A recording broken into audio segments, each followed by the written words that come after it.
Prashant sir, Russia-Ukraine യുദ്ധം കൊടുമ്പിരി കൊള്ളുന്നു എന്ന് വേണമെങ്കിൽ നമുക്ക് പറയാം. ആക്രമണങ്ങളും പ്രത്യാക്രമണങ്ങളും നടക്കുകയാണ്. ലോകരാജ്യങ്ങൾ മുഴുവൻ റഷ്യയിലേക്കും ഉക്രൈനിലേക്കും ഉറ്റുനോക്കുന്നു. കാരണം ഇരു രാജ്യങ്ങളും തമ്മിലുള്ള സംഘർഷം രൂക്ഷമായാൽ മറ്റ് ലോകരാജ്യങ്ങളെയും ഒക്കെ അത് ബാധിക്കും, സാമ്പത്തികമായും അല്ലാതെയും ഒക്കെ. എന്റെ ഒരു ചോദ്യം എന്ന് പറയുന്നത്, ഈ റഷ്യ-ഉക്രൈൻ യുദ്ധം ആരംഭിച്ചിട്ട് കുറെ നാളുകളായി. ഇത് എവിടെ ചെന്ന് അവസാനിക്കും? എന്താണ് ഇവരുടെ ഈ ഒരു പ്രശ്നത്തിന് ഏത് രീതിയിലുള്ള ഒരു പരിഹാരമാകും ഉണ്ടാവുക? ഒപ്പം ഈ യുദ്ധത്തിന് എങ്ങനെ നമുക്കൊരു പരിസമാപ്തിയിൽ എത്തിക്കാൻ സാധിക്കും? യുദ്ധം അവസാനിക്കണമെങ്കിൽ ഈ പറഞ്ഞ പോലെ അടിസ്ഥാനപരമായിട്ട് ഏതെങ്കിലും ഒരു രാജ്യം ജയിക്കണം, അതായത് മറ്റേ രാജ്യത്തെ കീഴ്പ്പെടുത്തണം. അങ്ങനെയാണല്ലോ യുദ്ധം എല്ലാം ലോകത്ത് അവസാനിക്കുന്നത്. ഇപ്പം 2022 തുടങ്ങിയ യുദ്ധം അന്ന് തൊട്ട് വളരെ കാലം നീണ്ടുപോയി. ഒരുപക്ഷെ അന്ന് ലോകം വിചാരിച്ചിരുന്നത് ഈ പറയുന്ന ഒരാഴ്ചക്കകം തീർക്കാവുന്ന ഒരു ചെറിയ രാജ്യം യുക്രൈൻ. പക്ഷെ അങ്ങനെയല്ല ഇപ്പൊ സംഭവിച്ചിരിക്കുന്നത്. ഇപ്പൊ സംഭവിച്ചിരിക്കുകയെന്ന് പറഞ്ഞാൽ കഴിഞ്ഞ ദിവസത്തെ അറിയാമല്ലോ, കഴിഞ്ഞ ദിവസത്തെ വളരെ വലിയ രീതിയിലുള്ള 117 ഡ്രോണുകൾ വെച്ചിട്ട് ബേസുകളും ബോംബർ വിമാനങ്ങളും ഉൾപ്പെടെ 40 വിമാനങ്ങൾ അന്ന് തന്നെ നശിപ്പിക്കപ്പെട്ടു. തന്ത്രപ്രധാനമായ പല മേഖലകളും അല്ലെങ്കിൽ അണുവായുധം ഉപയോഗിക്കാവുന്ന ബേസുകളും ബോംബറുകളും നശിപ്പിക്കപ്പെട്ടു.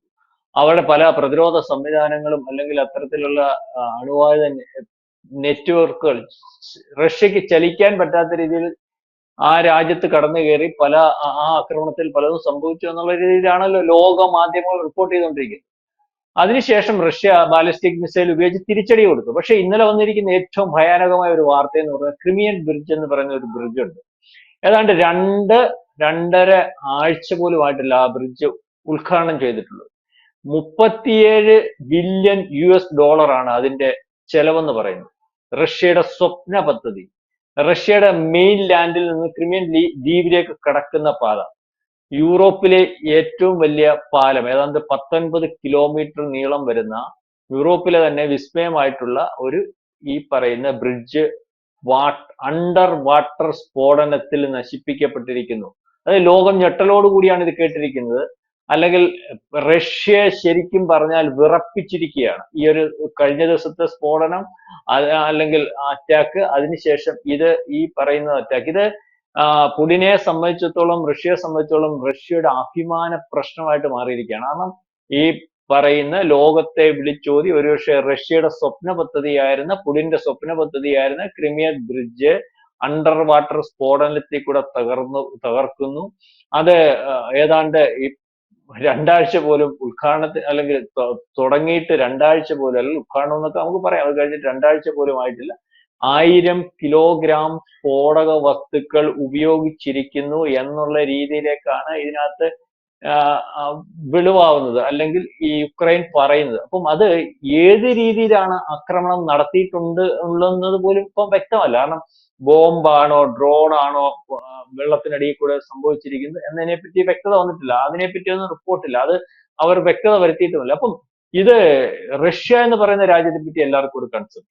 ലോകത്തുടനീളം ഈ യുദ്ധകാലത്തും അല്ലെങ്കിൽ ഇപ്പോഴും എപ്പോഴും റഷ്യ എന്ന് പറയുന്ന രാജ്യം അമേരിക്കയോട് കിടപിടിക്കുന്ന രാജ്യം. ഒരുപക്ഷെ അമേരിക്കയെക്കാട്ടിൽ കൂടുതലായിട്ട് ആയുധ ശേഖരത്തിലും അല്ലെങ്കിൽ അത്തരത്തിലും കാര്യശേഷി ഉള്ള രാജ്യം എന്ന് പോലും സംശയിക്കുന്ന റഷ്യ, അമേരിക്ക പോലും ഒരുപക്ഷെ റഷ്യയുടെ ആക്രമണം വന്നാൽ ഭയപ്പെടുന്ന രാജ്യമായിട്ട് മാറിയിരിക്കുന്ന സമയത്താണ് റഷ്യ ഒന്നുമല്ലാത്ത ഒരവസ്ഥയിൽ, അല്ലെങ്കിൽ അത്തരത്തിലൊരു രാജ്യം ഇത്രയേ ഉള്ളൂ റഷ്യ എന്ന് വരുന്ന രീതിയിലേക്ക് 2 ദിവസം കൊണ്ട് യുക്രൈന്റെ ഒരു പ്രഹരം അല്ലെങ്കിൽ യുക്രൈന്റെ ഒരു തിരിച്ചടി വന്നിരിക്കുന്നത്. അപ്പം ഇതിനകത്ത് ഇന്നലെ വരുന്ന വാർത്തകൾ അത് സത്യമോ ബുദ്ധിയോ എന്നറിയത്തില്ല. റഷ്യൻ എയർക്രാഫ്റ്റ്സ് ഏതാണ്ട് 243 ഇതുവരെ ഔദ്യോഗികമായിട്ട് അവർക്ക് നഷ്ടപ്പെട്ടെന്ന് അവർ പറയുന്നുണ്ട്.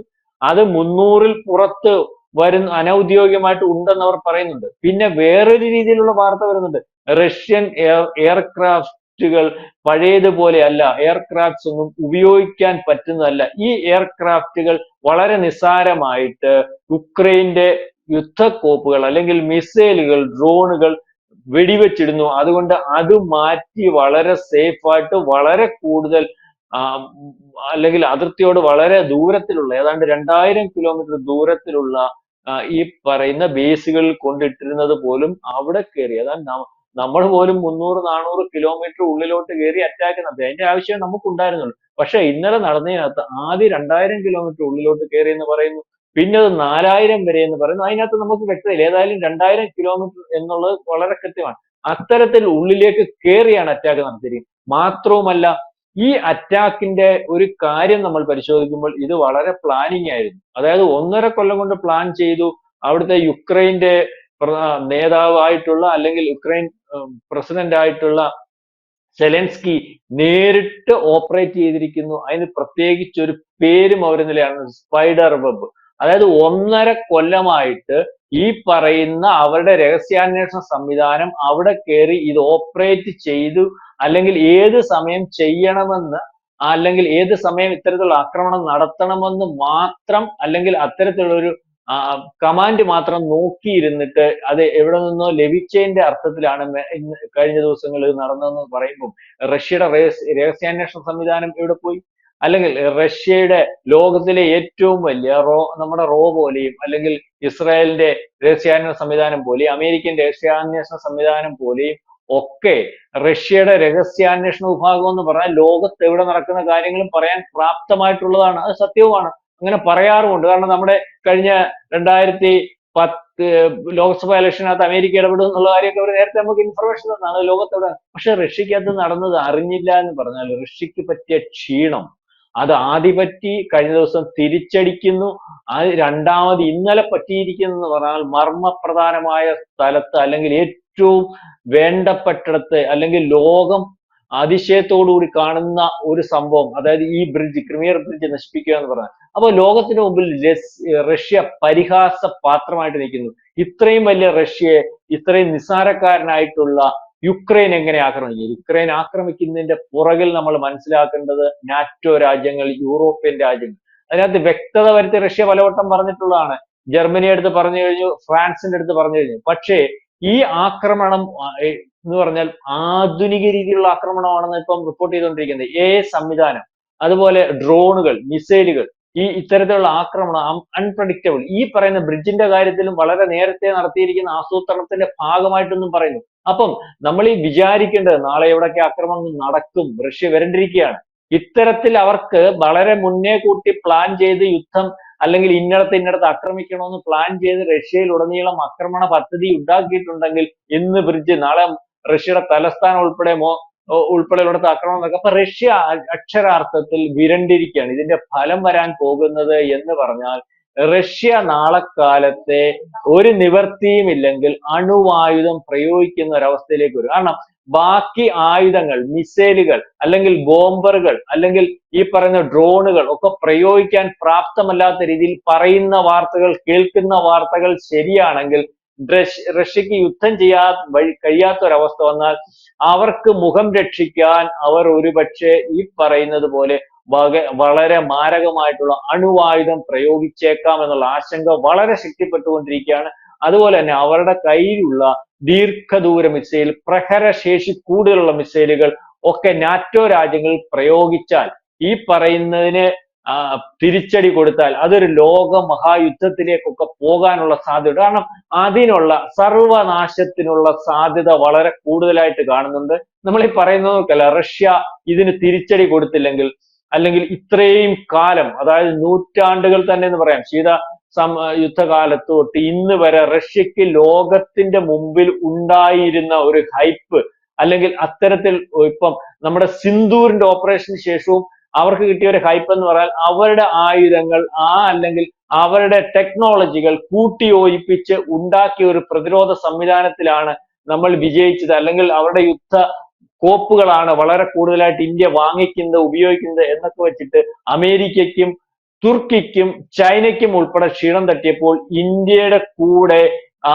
റഷ്യയുടെ ആയുധങ്ങൾക്ക് അല്ലെങ്കിൽ ഒരു അംഗീകാരം ഉണ്ടായിരുന്നു. പക്ഷെ അതെല്ലാം പോകുന്ന രീതിയിൽ, അതിനെല്ലാം തടയിടുന്ന രീതിയിൽ, അല്ലെങ്കിൽ അത്തരത്തിലുള്ള ആരോപണങ്ങളെല്ലാം ശരിയല്ല, റഷ്യ മഹാപരാജയമാണ്, അതുകൊണ്ടാണ് യുക്രൈൻ ആക്രമിക്കാൻ സാധിക്കുന്നത്, അല്ലെങ്കിൽ അവർക്ക് സഹായമായിട്ടുള്ളത് അമേരിക്കയാണ്, നാറ്റോ രാജ്യങ്ങളാണ്, യൂറോപ്യൻ രാജ്യങ്ങളാണ് എന്നുള്ള രീതിയിൽ റഷ്യക്ക് ഒന്നും ചെയ്യാൻ സാധിക്കത്തില്ല. നാളെ കാലത്തെ അണുവായുധം ഇടാനുള്ള ശേഷി പോലും ഇല്ലാത്ത രീതിയിലേക്ക് കഴിഞ്ഞ ദിവസത്തെ ആക്രമണത്തിൽ കൂടി അവരുടെ ബേസുകളും സംവിധാനങ്ങളും തകർത്തു എന്ന് ലോക മാധ്യമങ്ങൾ റിപ്പോർട്ട് ചെയ്യുമ്പോൾ അതിന് തിരിച്ചടി കൊടുത്തില്ലെങ്കിൽ അത് റഷ്യക്ക് വലിയ പ്രശ്നമായിട്ട് വരും. അപ്പോൾ ആ തിരിച്ചടി വലിയ വലിപ്പത്തിലാകും.